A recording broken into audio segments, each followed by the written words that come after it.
Fazendo a transmissão no Instagram e no Facebook, né? Se der alguma falha, a gente vai ter essa transmissão postada também, gravada, e a gente pretende postar ela também gravada no YouTube, né? Já que a gente não conseguiu transmitir ao vivo dessa vez no YouTube. Então, o que é o tema de hoje? Um tema muito presente, né? Nesse momento, que é o sentimento do medo. A gente entender o que é o medo. E a gente pega aqui no Instituto Luz do Amanhã muito a escola do autoconhecimento, né? É muito importante o autoconhecimento para a compreensão do ser como um todo. E aí, para começar, como que um piloto, né? Um piloto seja avião, seja o que for, um bom piloto, ele tem que conhecer a máquina que ele está pilotando. Então, muitos pilotos conhecem um pouco de mecânica, conhecem de engenharia, conhecem de todos os mecanismos que envolvem o carro, o avião, ou seja, o que for, né? E aí, por isso que é tão importante a gente conhecer os mecanismos do corpo humano, principalmente da psique humana, né? Porque o corpo nada mais é do que semelhante a uma máquina, onde habita o nosso ser verdadeiramente, né? E para a gente utilizar melhor desse mecanismo, a gente precisa conhecer melhor ele. Então essa é a grande sacada de aproveitamento da vida através do autoconhecimento. Certo? Então vamos lá. Então o que é o medo? O que é o medo? O medo é um estado emocional que surge em resposta perante uma situação de eventual perigo. A ideia de que algo ou alguma coisa possa ameaçar a segurança ou a vida de alguém faz com que o cérebro ative involuntariamente uma série de compostos químicos que provocam reações e caracterizam o medo, né? Mas ainda o aumento do batimento cardíaco provoca o aumento do batimento cardíaco, a aceleração da respiração e a contração do tônus muscular. Então o que é o medo? É um sentimento, uma emoção. E para que ele serve? Qual que é a origem do medo? Ele é fundamental para a preservação da vida, né, de todos, né, principalmente dos mamíferos, na qual nós nos incluímos. Sem ele, nós arriscaríamos demais a integridade física. E provavelmente, sem ela, não existiria a raça humana, né? Nem a dos mamíferos. Então, o mecanismo do medo, a primeira coisa que a gente precisa entender é que ele é um sentimento de milhares e milhares de anos junto à evolução e à criação do humano como ele é, né? Desde os primórdios. Então ele é um sentimento instintivo, ou seja, adquirido já, né? E no instinto de sobrevivência relacionado a medo, é muito ligado ao instinto de luta ou fuga, né? Lá nos primórdios, na preservação da vida, esse sentimento era relacionado à luta ou fuga física, né? Porém, ele ainda é muito presente no instinto dos seres humanos. E essa luta ou fuga, ela não é apenas utilizada para algo físico. Ela é utilizada também na psique.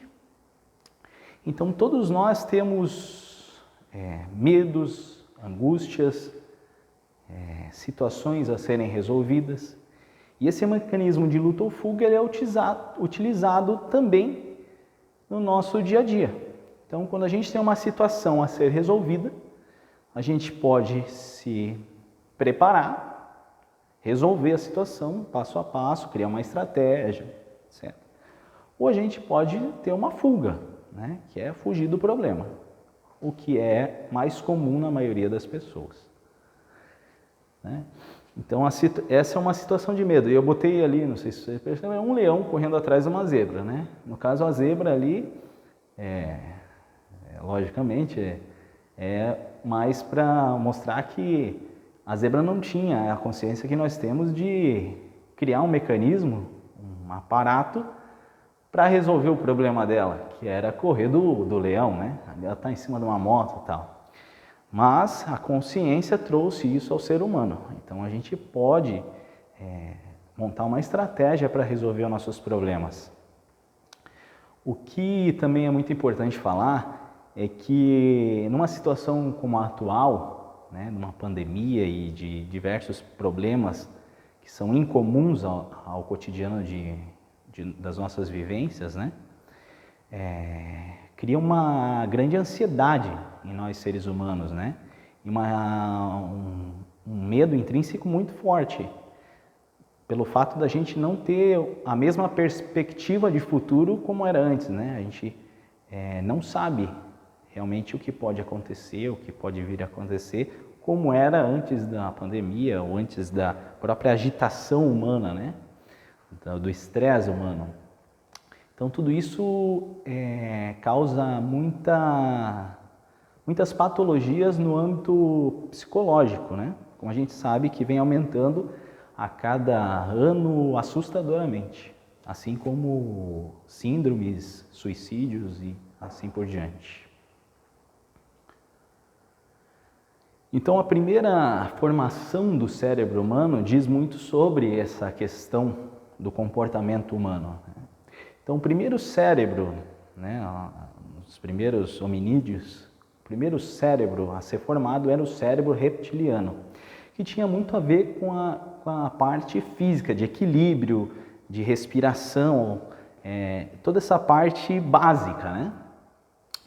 Com a evolução de milhões e milhões de anos, o cérebro foi crescendo. Como que isso foi crescendo? Foi no próprio cérebro ampliando mecanismos do cérebro para desenvolvimento. Então, houve uma segunda formação cerebral, que é o cérebro límbico, que é onde tem toda a parte de secreção e controle dos hormônios, né?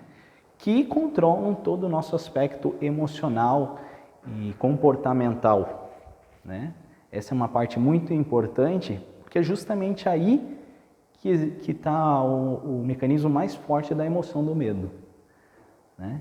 E por último, e muito recentemente inclusive, há um desenvolvimento do córtex cerebral do humano, que é onde é feito justamente a parte consciencial do ser humano, a análise sobre as coisas, onde há mais aprendizado, há mais desenvolvimento. Isso é a parte mais recente e que mais ampliou o cérebro, né? Então, esse desenvolvimento tem muito a ver. Por quê? Porque imagina que a parte reptiliana e a límbica do cérebro levaram milhões e milhões de anos para serem desenvolvidos, enquanto o córtex se desenvolveu mais recentemente e muito mais rápido. Então, a parte instintiva está toda relacionada à reptiliana e à límbica, certo? Isso é uma bagagem adquirida muito forte e muito presente. Então, por isso que a gente tende a se levar pelas emoções e pela essa parte límbica e num momento de estresse sempre usar o instinto mais primitivo, né? E não tanto a consciência, a racionalização dos fatos.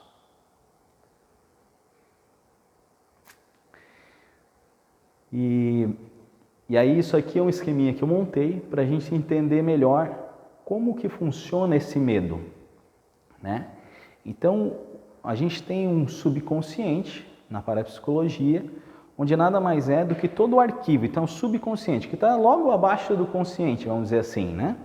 É a parte mais próxima do consciente. Então, a gente tem o inconsciente, que é algo mais profundo, temos o subconsciente e temos o consciente, né? E temos também o superconsciente, mas vamos ficar por aqui. Então, temos o subconsciente, que é o quê? Nada mais é do que o arquivo da nossa máquina, né?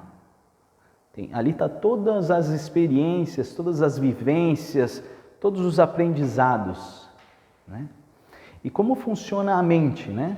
Tem vários mecanismos de funcionamento, mas a mente está muito relacionada ao medo.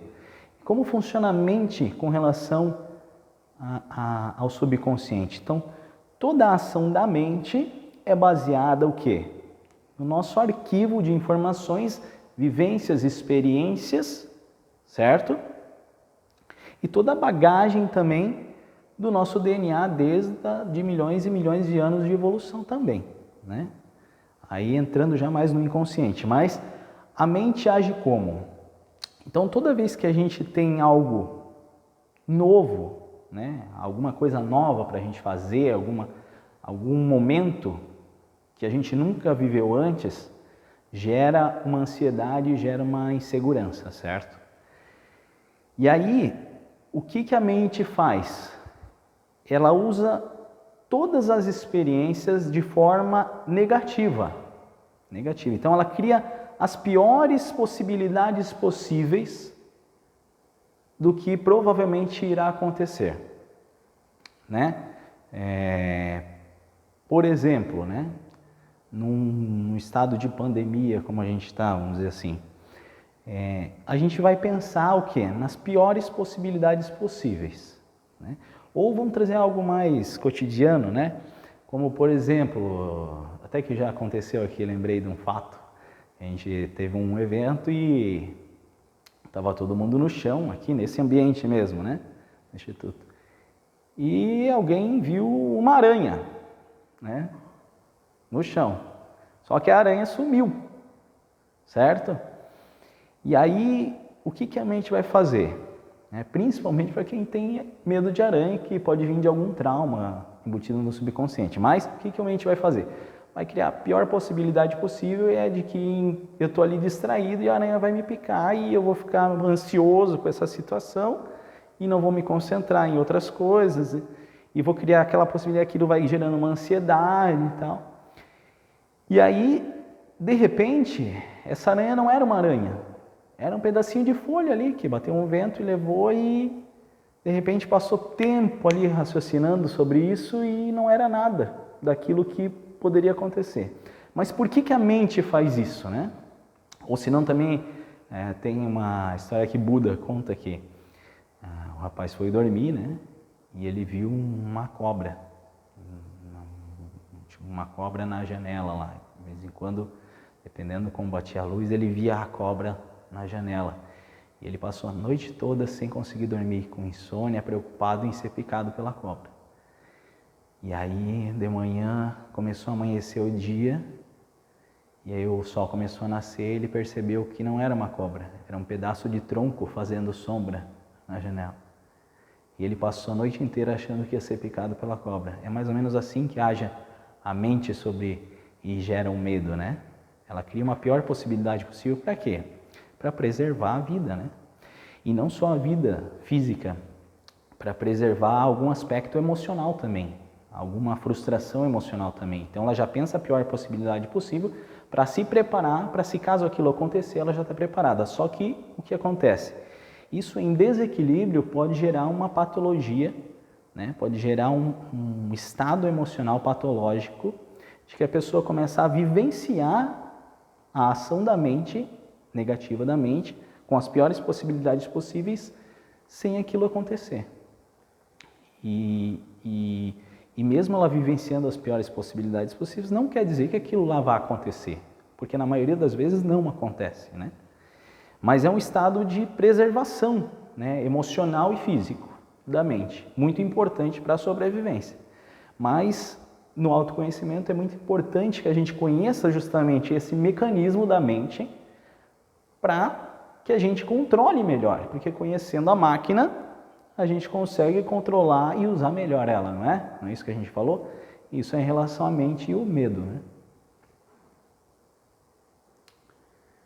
Então é aquilo que eu falei, né? Todas as experiências estão no nosso subconsciente, a mente vê as piores possibilidades possíveis e gera uma ansiedade, um martírio, um sofrimento muitas vezes desnecessário, um pânico, uma depressão, chegando, né, a casos mais extremos de síndrome do pânico, ansiedade, levando até uma depressão e assim por diante, até pode gerar um suicídio. Então, como é importante a gente conhecer os mecanismos, compreender eles para usar melhor, né, como foi falado.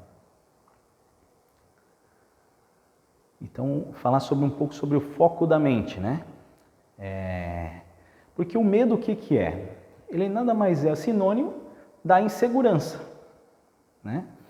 Então, por exemplo, se a gente colocar um meio-fio, né? Se a gente subir em cima do meio-fio, para andar 10 metros sobre o meio-fio, é tranquilo, né? Por quê? Porque ele está ali próximo do chão e nada vai acontecer com o nosso corpo se a gente não conseguir.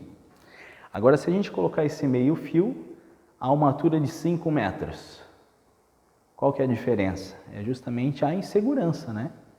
É a ação da mente, a ação do medo, habilitando aquilo a algo que pode me machucar.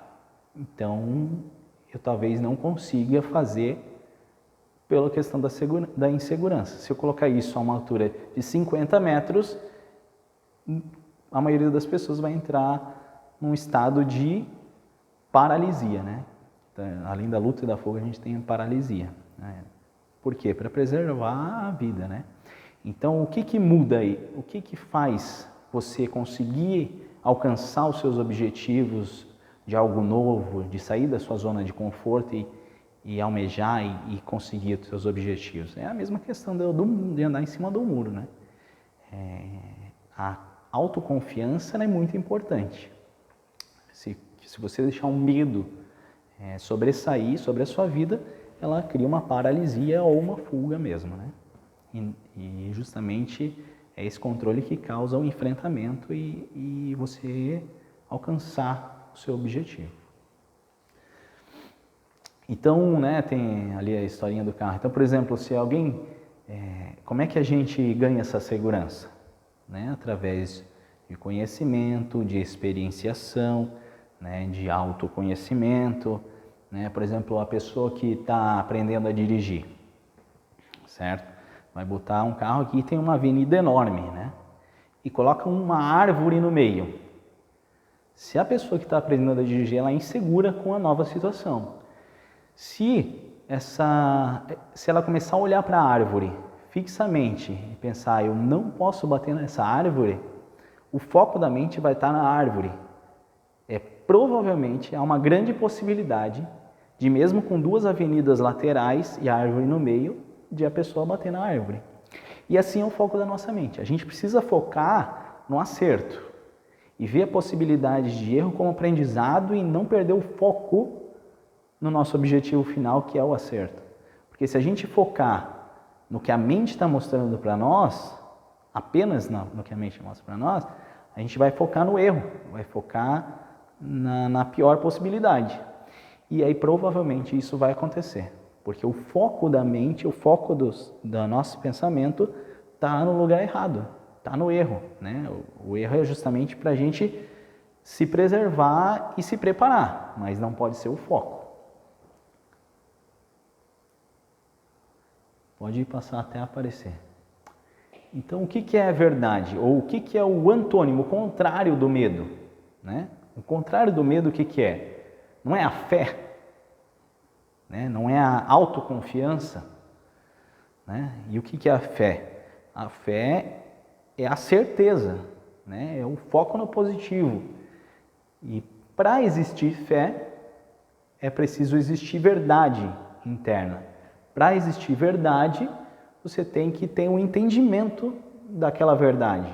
Então, quanto mais fé raciocinada, mais verdade você vê, mais lógica, mais fácil você ter um foco positivo.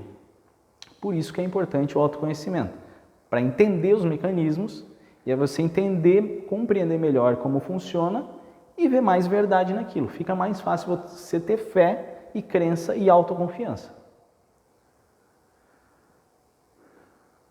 Então a gente acredita em muita coisa, né?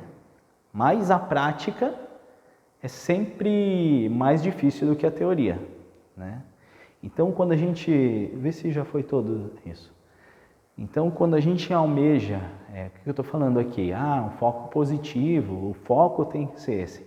Mas na prática, isso exige muita energia, muita consciência, muito córtex cerebral para você focar no positivo. Porque se você ligar o sistema automático, ele vai entrar no modo instintivo, que é tudo que foi adquirido. E aí você vai entrar no automático, que é justamente a ação de sobrevivência, como a gente falou até agora. Então, na prática, precisa muita perseverança e querer muito aquilo, né? Precisa lutar contra mecanismos cerebrais de milhões e milhões de anos. Então, você precisa ter muito foco e muita perseverança. Por isso que muitas pessoas não alcançam seus objetivos, né?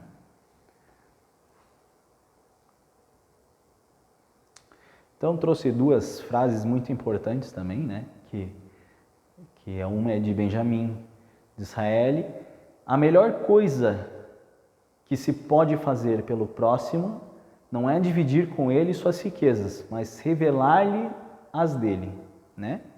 Então, por isso que é tão importante a gente se conhecer, para a gente conhecer as nossas riquezas, né? Não é riqueza material, é riqueza de para que você veio nesse mundo, né? Qual que é o seu propósito de vida? Nascer, se desenvolver, né? Reproduzir e morrer, além de comer, beber, né? Fazer sexo, que é reproduzir. Mas esse não é o seu propósito de vida, não é o propósito de vida de nenhum de nós. É importante ter tudo isso, porque sem isso a gente não vive. Mas o teu propósito de vida não é isso. E todo propósito, né, outra frase, a alegria de fazer o bem é a única felicidade verdadeira. O teu propósito tem a ver com isso. Tem a ver com a felicidade de ser útil a você e ao seu próximo. A você aprendendo, se desenvolvendo, e ao seu próximo deixando algum legado, né? Pode passar aqui no próximo dia justamente sobre isso. Então, a verdade ou a fé, que é o estado emocional límpido, né? Limpo da vida, aquilo que traz um futuro próspero, porque se acredita nele de verdade, precisa estar ligado, conectado intimamente com um propósito. E esse propósito precisa necessariamente ter uma relação com o ser útil, com ser bom para você e ser bom para o seu próximo. Numa pesquisa dos Estados Unidos, eles fizeram uma pesquisa lá de trabalhadores e a grande maioria, né, colocou que por que se trabalhava? E a maioria falou que era pelo fator de ser útil, além, lógico, do salário que era necessário. Mas como ele se sentia bem? Quais eram as pessoas que se sentiam bem no trabalho? Aquelas que se sentiam úteis, né? Eu tenho uma empresa e faço às vezes entrevista com as pessoas e eu usei algumas perguntas assim e justamente deu o mesmo resultado. As pessoas precisam ser úteis. E todo o propósito de vida, se a gente ampliar, ela tem relação com isso. Assim como tem relação com os ensinamentos de mestres, né? Não só Jesus, como todos os outros, grandes mestres, né? Então, o fator de ter trazido esse tema é justamente nesse momento de pouca perspectiva no futuro, que traz mais insegurança, justamente conhecer esse mecanismo para que a gente use nesse momento e aprenda nesse momento a viver melhor com essa situação. E usar também no nosso cotidiano e alcançar verdadeiramente o sentido da vida de cada um de nós que estão vendo estão assistindo ao vivo ou que vão assistir depois gravado. Então esse é o grande objetivo dessa live, né? Dessa gravação.